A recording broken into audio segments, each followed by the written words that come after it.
본격 추리 관련 기념상품 감정쇼 히가시노 게이고. 진찰을 마친 의사가 청진기를 벗어 가방에 넣었다. 주사는 놓지 않았다. 결국 손을 쓸 수 없게 된 건가요? 다다미 위에 깔린 이불 속에서 야마다 데스키치가 물었다. 닭 모가지같이 야윈 주름투성이 목이 바들바들 떨렸다. 그렇지 않습니다. 영양만 잘 섭취하시면 좋아질 겁니다. 환자와 눈을 맞추지 않은 채 의사가 말했다. 치료다운 치료도 안 해주시면서 그런 말씀 마세요. 하지만 선생님, 저는 선생님께 감사해하고 있습니다. 선생님 덕분에 예상보다 오래 살았으니까요. 이젠 여한이 없습니다. 그런 말씀 마세요. 제발 솔직히 말씀해 주세요. 제가 앞으로 얼마나 살까요? 그런 터무니없는 질문에는 답하지 않겠습니다. 그러지 마시고 가르쳐 주세요. 앞으로 몇 달이나 남았습니까? 혹시 한 달도 안 남았나요? 아직 멀었습니다. 걱정하지 마세요. 그리고 의사는 자리에서 일어나 아들 부부에게 고개를 끄덕였다. 며느리 이쿠코가 의사를 대웅하려고 일어섰다.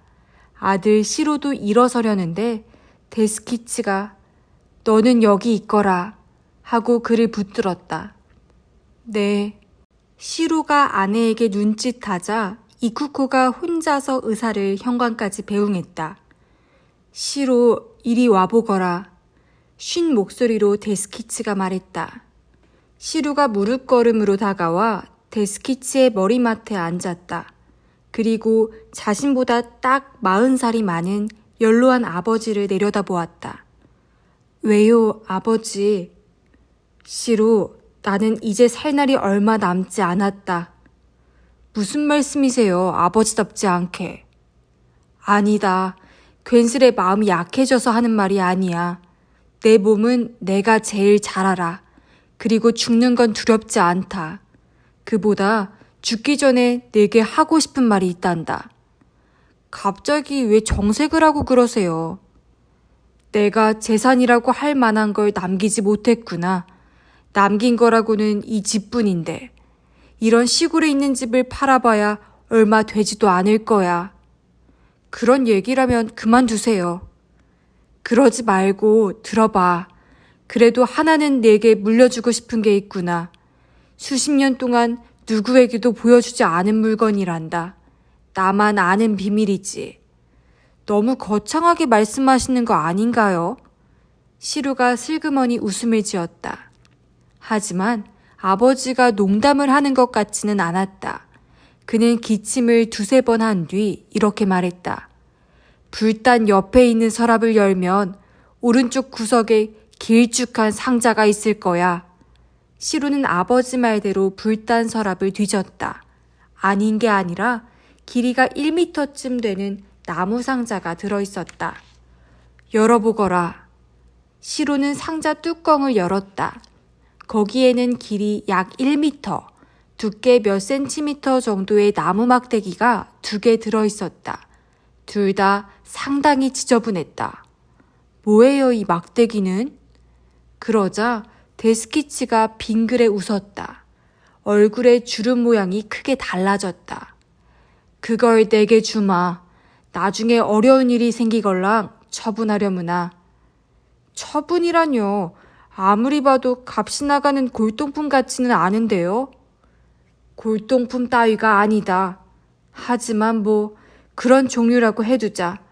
관심이 없는 사람에게는 쓰레기에 지나지 않지만 관심이 있는 사람에게는 크게 가치가 있는 물건이다. 이런 막대기에 누가 관심을 둔다고 그러세요. 그걸 지금부터 얘기해 주려는 거야. 하지만 다른 사람에게는 절대 얘기하지 말거라. 그리고 데스키치의 기나긴 이야기가 시작되었다. 시루는 처음에는 별 관심이 없어서 적당히 듣는 척했지만 어느새 그 이야기에 빠져들고 말았다. 그것은 엄청난 내용이었다. 데스키치가 왜 그 막대기를 소중히 간직해왔는지 알 수 있었다. 그로부터 2달 뒤, 데스키치는 세상을 떠났다. 자, 그럼 시작해볼까요? 본격 추리 관련 기념상품 감정쇼 시간입니다. 오늘도 동서고금을 막론한 불가사의하고도 드라마틱한 본격 추리 사건에 관련된 다양한 물건을 그 분야의 전문 감정사에게 감정을 받아보겠습니다. 저는 사회자 구로다 겐지입니다. 함께 사회를 맡은 시로야마 아리사입니다. 코미디언 출신 남자 탤런트와 전직 모델의 인사로 프로그램에 막이 올랐다. 이어서 일렬로 앉아있는 감정사들이 소개되었다. 오늘의 특별 감정사는 덴카이치 사건 관련 프로인 가베카미 다스야다.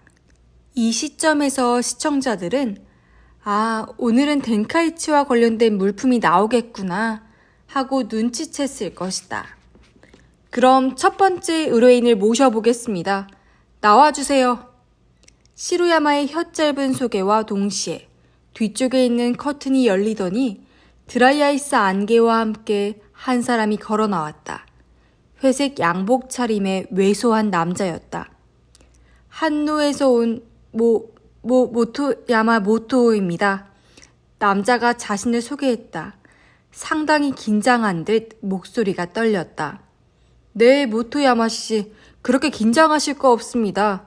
자, 무슨 물건을 가지고 오셨습니까? 사회자 구로다 겐지가 물었다. 네, 그러니까 이겁니다. 모토야마가 손에 들고 있던 액자를 가슴 앞에 세웠다. 하지만 거꾸로 되어 있어 시로야마가 서둘러 바로잡았다. 액자 속에는 10,000엔짜리 지폐가 한 장 들어있었다. 10,000엔짜리군요. 왜 이걸 들고 나오셨을까요?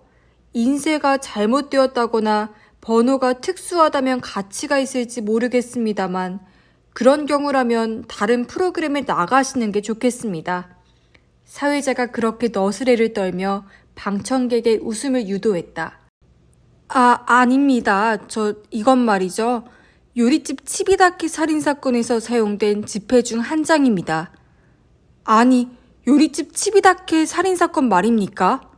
사회자가 깜짝 놀란 신용을 하며 파트너인 시로야마를 바라봤다. 그 사건에 관해 알아볼까요? 네, 그럼 VTR을 보시죠. 전직 모델 사회자가 쌩긋 웃었다. 재현 비디오가 시작되고 나레이션이 흘렀다. 사건은 도쿄 시타기타자와에 있는 요리집 치비다케에서 일어났다. 그날 그 건축회사 사장은 평소 알고 지내던 중의원 의원과 그곳에서 만나기로 되어 있었다. 그래서 평소처럼 약속 시각보다 10분 정도 일찍 도착해 맨 안쪽 방에서 기다리고 있었다.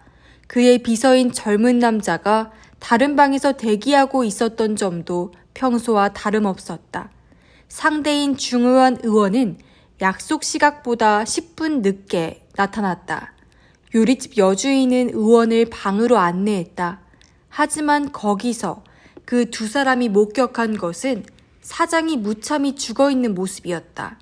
사장은 목에서 피를 많이 흘린 채 숨이 끊어져 있었다. 그리고 그의 주위에는 10,000엔짜리 지폐가 수없이 흩어져 있었다. 그 돈은 그날 의원에게 건네기로 했던 것이었다.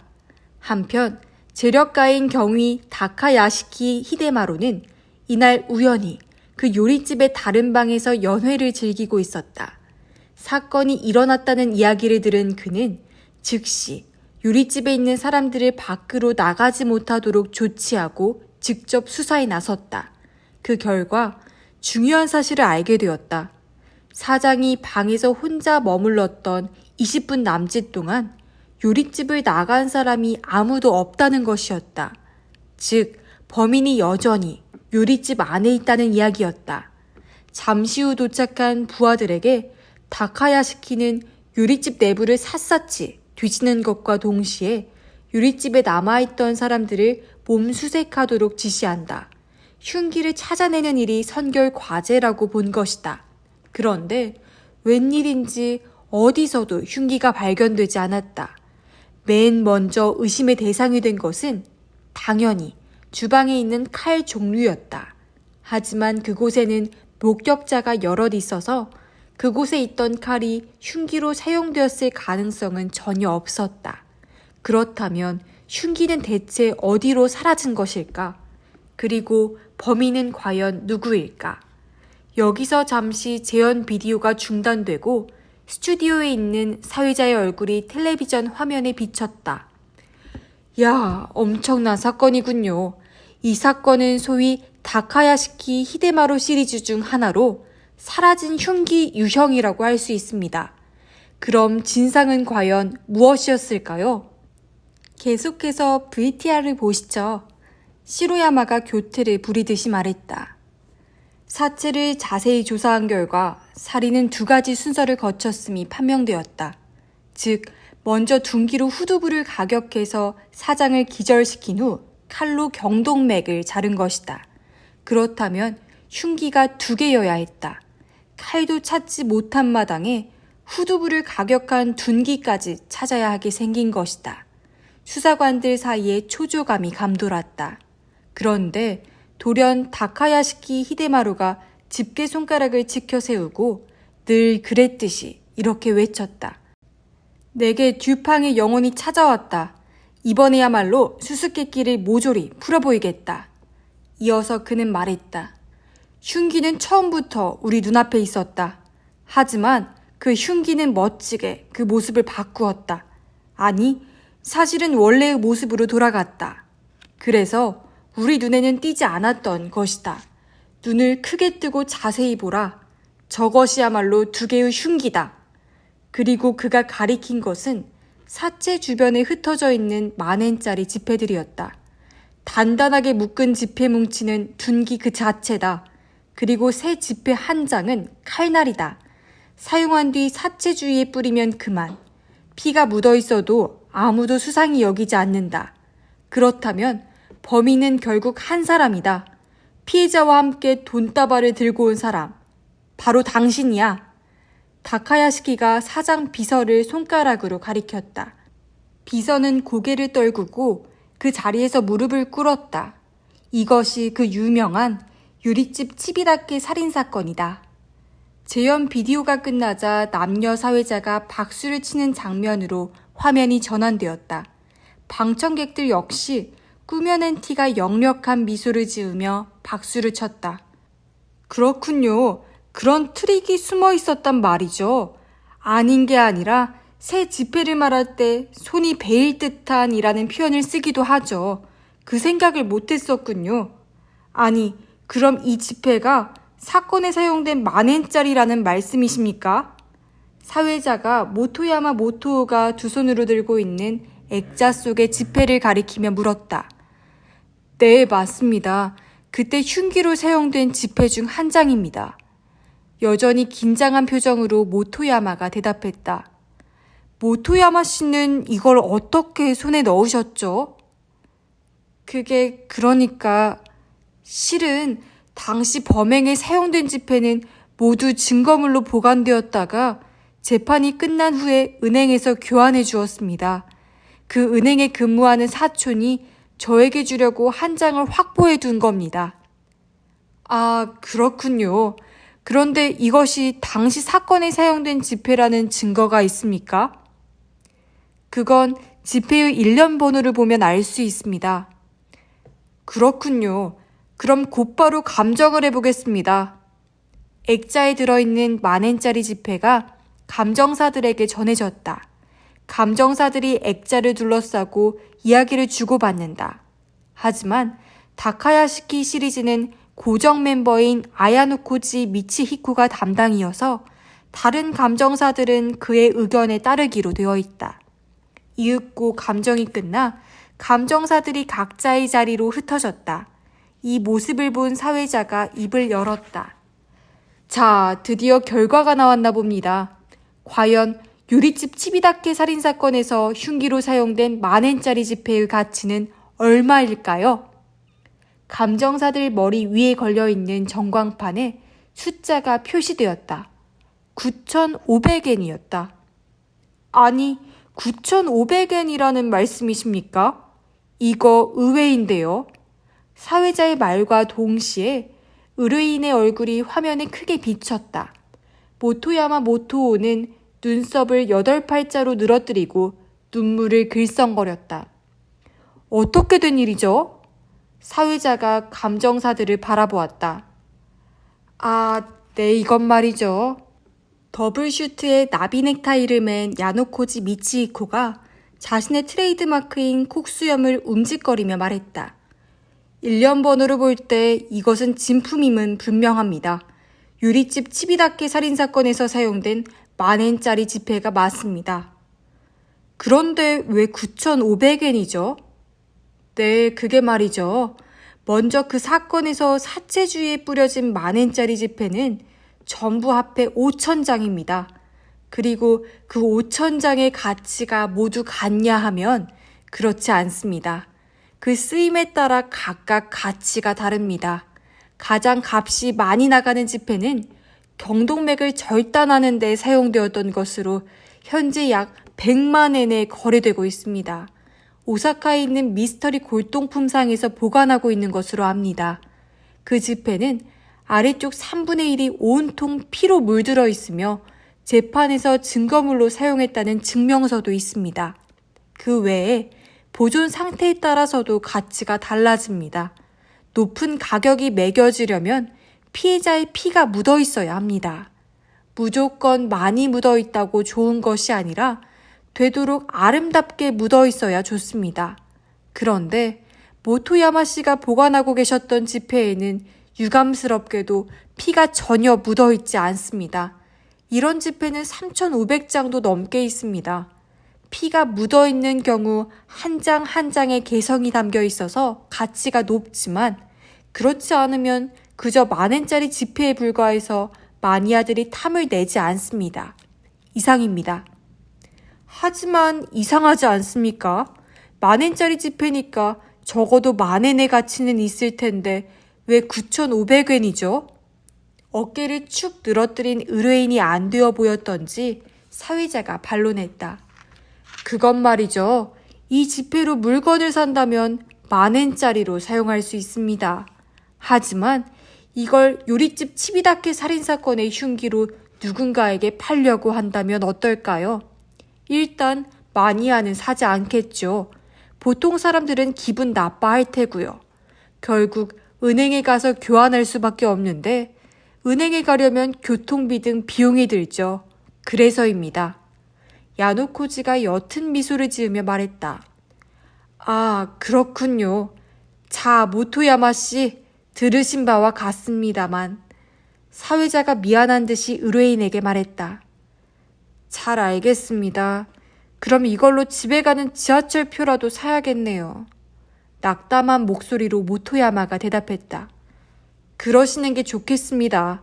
하지만 자동 발권기로 사는 편이 좋을지도 모릅니다.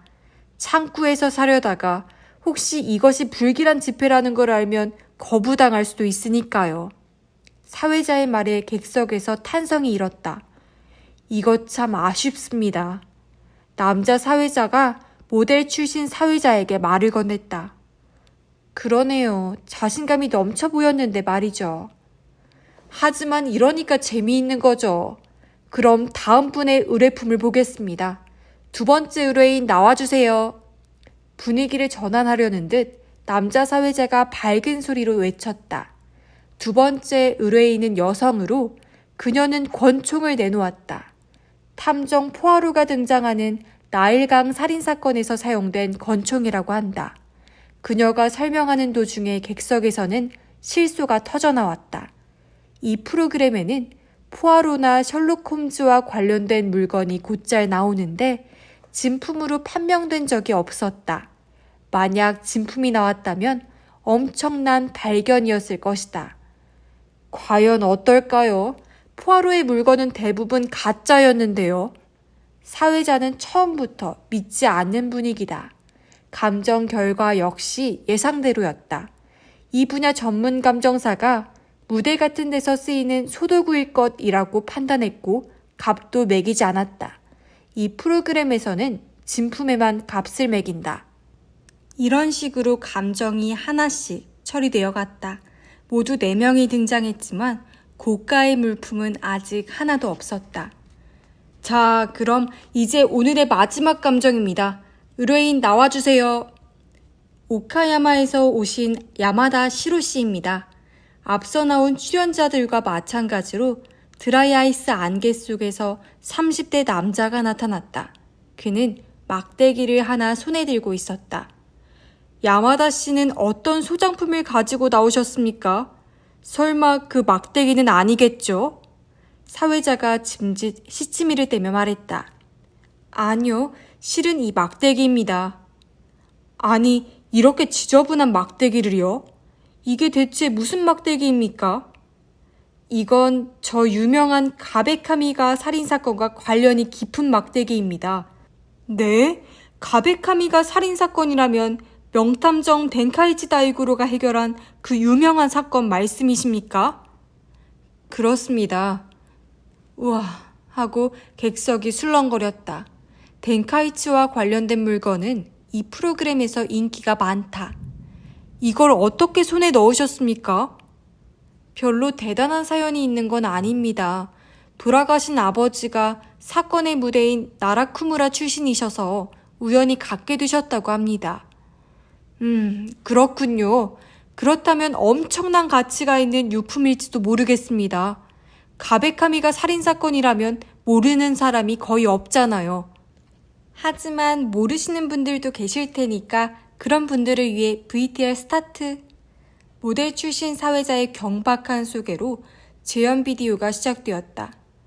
가베카미가 살인사건은 덴카이치 탐정이 세상에 알려지는 계기가 된 사건이다.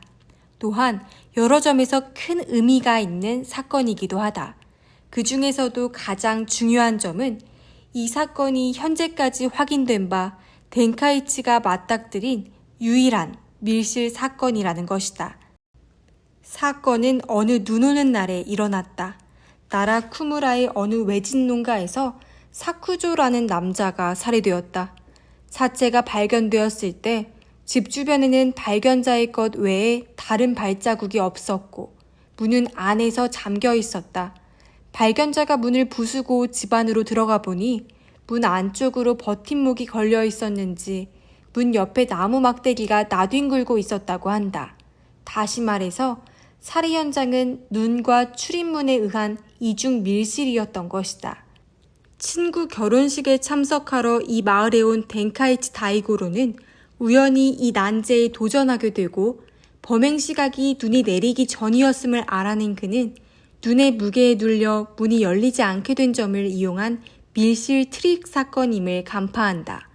버팀목인 줄 알았던 막대기는 실은 버팀목이 아니라 사건 해결에 혼선을 주려고 문 옆에 가져다 놓은 것이었다. 범인은 마을에서 가장 유서 깊은 가문의 여주인인 가베카미 사이코였다. 그녀는 자신의 어두운 과거를 숨기려고 살인을 기획했던 것으로 밝혀졌다. 재연 비디오가 끝났다. 몇 번을 봐도 정말 엄청난 사건이군요. 그럼 야마다 씨, 오늘 가져오신 그 막대기가 혹시...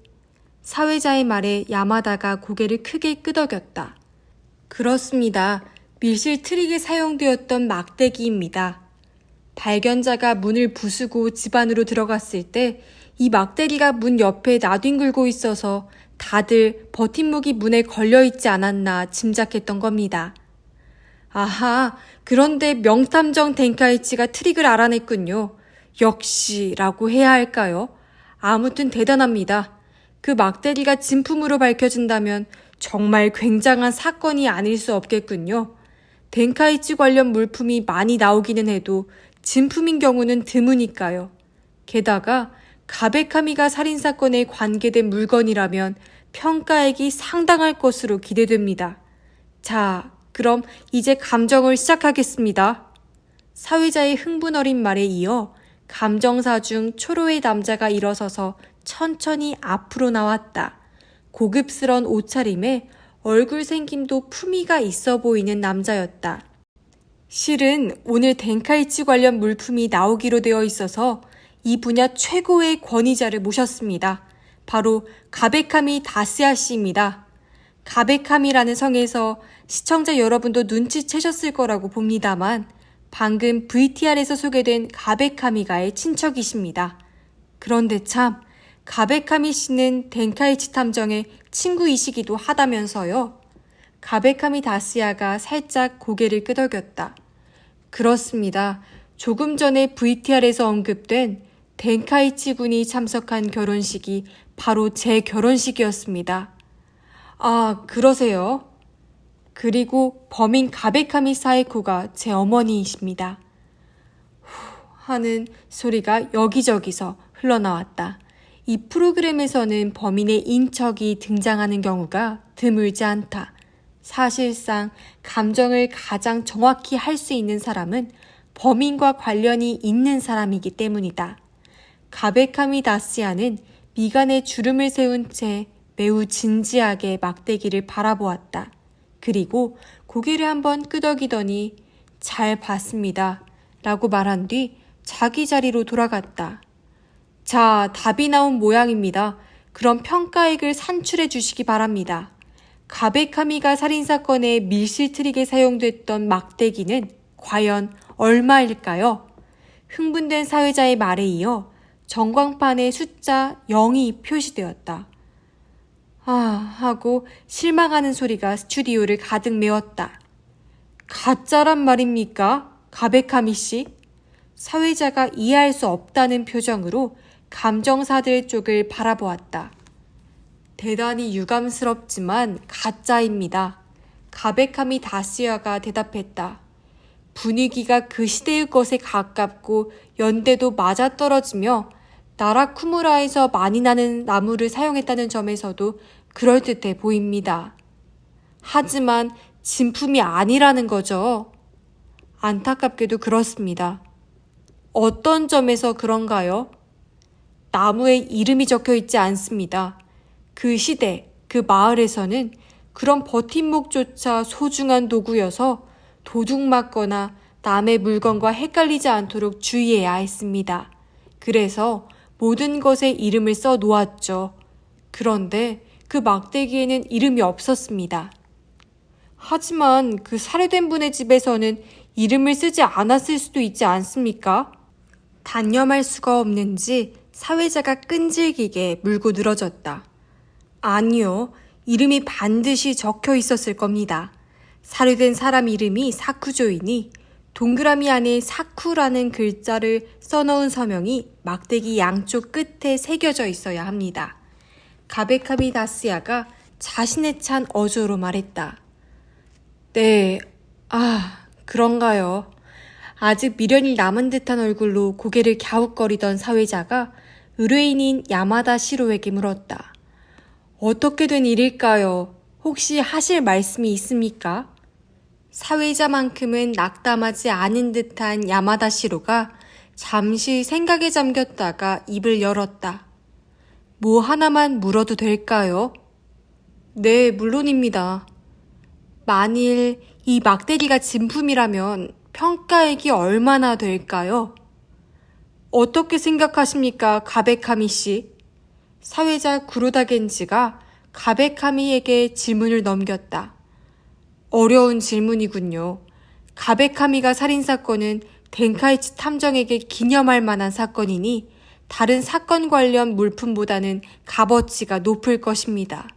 특히 밀실 트릭에 사용된 소도구라는 점에서 경매에 붙이면 1000만엔은 쉽게 넘지 않을까요? 1000만엔이라 엄청나군요. 정말 아쉽게 되었습니다. 사회자가 절레절레 고개를 저었다. 우연히 손에 넣은 물건이 크게 가치를 발휘하기는 힘든 법이죠. 아쉽지만 야마다 시로 씨, 다음에 또 재미있는 물건을 발견하시면 가지고 나오시기 바랍니다. 네, 잘 알겠습니다. 야마다가 고개를 꾸벅한 후 씩씩하게 걸어 나갔다. 방송국 건물에서 혼자 걸어 나오는 가베카미 다스야를 보고 시로가 재빨리 다가갔다. 가베카미가 살짝 놀란 표정을 지었다. 무슨 일입니까? 가베카미 선생님, 실은 살펴봐 주셨으면 하는 물건이 하나 더 있습니다. 그게 뭐죠? 막대기입니다. 시루가 대답했다. 버팀목이죠. 아버지가 막대기를 2개 남겨주셨는데 아까 보여드린 막대기가 그 중 하나입니다. 어이가 없군요. 그 막대기가 2~3개나 있을 턱이 있나요? 그러니까 하나는 가짜라는 이야기죠. 아까 보신 막대기가 가짜입니다. 나머지 하나가 진품이고요. 제발 다시 한번 감정해주세요. 그런 일이라면 방송국에 다시 신청해요. 가베카미 다스야가 걸음을 옮기려고 하는데 시로가 그의 팔을 잡았다. 가베카미가 시로를 노려보았다. 거참 끈질기네. 제가 다시 감정을 신청하면 곤란해지는 쪽은 선생님이십니다. 시로의 말에 가베카미가 눈을 부릅떴다. 이런 무례한 사람을 봤나? 곤란해지기는 내가 왜 곤란해진단 말입니까? 그러니까 그걸 설명해 드리려는 겁니다. 선생님을 생각해서요. 대꾸할 말을 찾는 가베카미의 눈동자에 얼핏 불안한 기색이 스쳤다. 시간이 별로 없는데. 오래 걸리지 않을 거예요. 물건은 저 차 안에 있습니다. 옆쪽에 주차된 세단을 가리키며 시로가 말했다. 가베카미 다스야를 조수석에 앉힌 뒤 시로는 운전석에 앉았다. 그리고 뒤쪽 좌석에 놓여있던 상자에서 막대기를 꺼냈다. 이겁니다. 귀찮은 표정으로 시로가 건네는 막대기를 받아든 가베카미의 눈이 순간 당황한 빛을 띠었다. 그는 시로에게까지 들릴 정도로 거칠게 숨을 몰아쉬었다.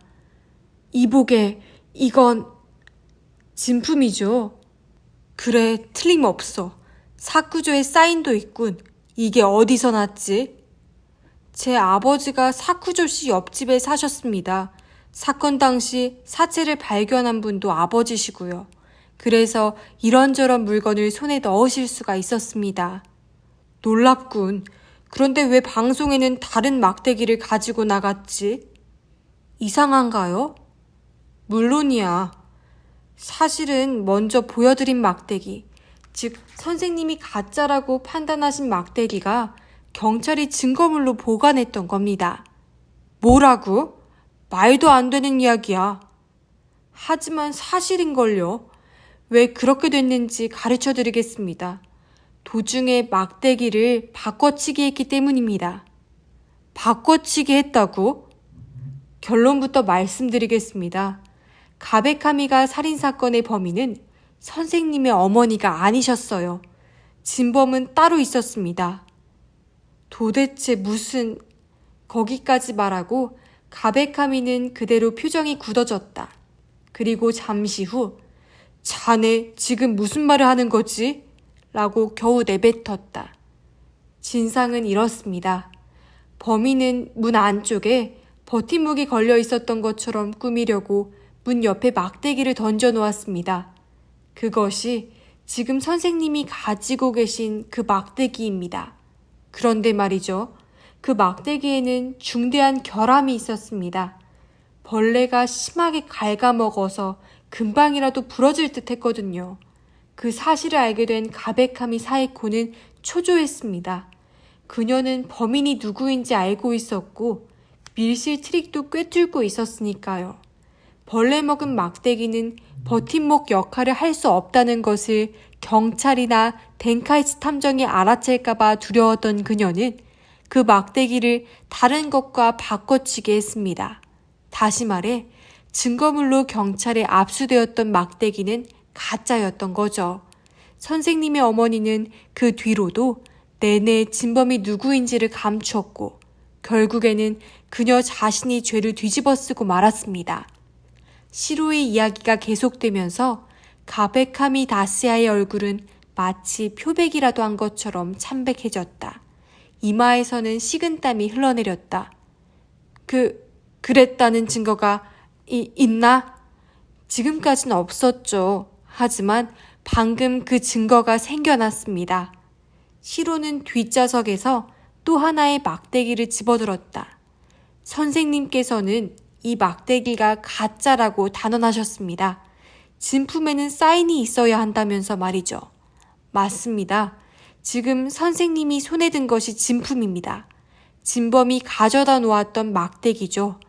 그런데 선생님께서 그런 사실을 어떻게 알았을까요? 이유는 하나밖에 없습니다. 선생님이 범인이시기 때문이에요. 좁은 자동차 안이 무거운 공기로 가득 찼다. 가베카미 다스야가 낮은 신음소리를 냈다. 경찰에 신고할 생각이겠지? 하지만 공소시효가 이미 지나버렸는걸. 그건 저도 압니다. 사실은 저희 아버지가 이 2개의 막대기를 보여주며 이렇게 말씀하셨습니다. 어려울 때 이걸 처분하거라. 분명 돈이 될 거다. 라고요. 그렇군. 가베카미 다스야가 후 하고 한숨을 내쉬었다. 얼마면 되겠나? 그건 아까 선생님이 말씀하셨지 않습니까? 방송 중에요. 잠시 생각에 잠겼던 가베카미 다스야가 서글프게 웃으며 말했다. 내 입으로 말한 이상 그 값으로 사는 수밖에 없겠지. 가격을 잘 매겨주셔서 감사합니다. 차 안에서 2 사람은 악수를 나누었다.